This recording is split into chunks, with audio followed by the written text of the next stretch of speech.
पहिल्याच पावसाने पुसद नगर परिषदेच्या कारभाराची पोलखोल.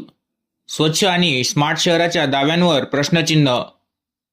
पुसद शहरात झालेल्या पहिल्याच जोरदार पावसाने नगर परिषदेच्या कामकाजावर गंभीर प्रश्नचिन्ह निर्माण केले आहे.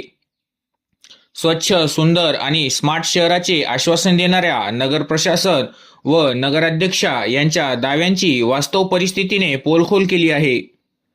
पुसद शहरातील अनेक मुख्य रस्त्यांवर नाल्यांचे घाण पाणी साचल्याने नागरिकांना मोठ्या गैरसोयीचा सामना करावा लागत आहे.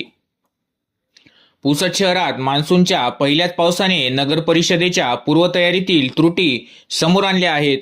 शहरातील प्रमुख रस्ते, चौक आणि वस्ती भागांमध्ये पावसाचे पाणी व नाल्यांचे सांडपाणी रस्त्यावर असल्याचे चित्र पाहायला मिळत आहे. यामुळे वाहतुकीस अडथळा निर्माण होत असून नागरिकांच्या आरोग्याचाही प्रश्न निर्माण झाला आहे. स्थानिक नागरिकांच्या म्हणण्यानुसार पावसाळ्यापूर्वी नालेसफाई, पाण्याचा निचरा आणि इतर आवश्यक कामे वेळेत व प्रभावीपणे करण्यात आली नसल्याने ही परिस्थिती उद्भवली आहे. अनेक ठिकाणी नाले तुंबल्याने घाण पाणी थेट रस्त्यावर आले असून दुर्गंधी आणि अस्वच्छतेचे वातावरण निर्माण झाले आहे. निवडणुकीच्या काळात पुसद शहराला स्वच्छ, सुंदर आणि आधुनिक शहर बनविण्याची आश्वासने देण्यात आली होती. मात्र पहिल्याच पावसात शहराची झालेली अवस्था पाहता नागरिकांकडून यावर नाराजी व्यक्त केली जात आहे.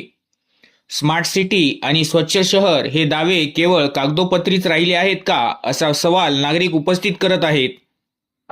दरम्यान या परिस्थितीबाबत नगर परिषद प्रशासन काय भूमिका घेते आणि नागरिकांच्या समस्या सोडविण्यासाठी कोणती ठोस पावले उचलते याकडे सर्वांचे लक्ष लागले आहे. पहिल्याच पावसात शहरातील मुख्य रस्ते आणि नाल्यांची अशी अवस्था होत असेल तर आगामी पावसाळ्यात परिस्थिती आणखीन गंभीर होण्याची शक्यता नाकारता येत नाही. त्यामुळे नगर परिषद प्रशासनाने तातडीने उपाययोजना करून नागरिकांना दिलासा देणे गरजेचे आहे.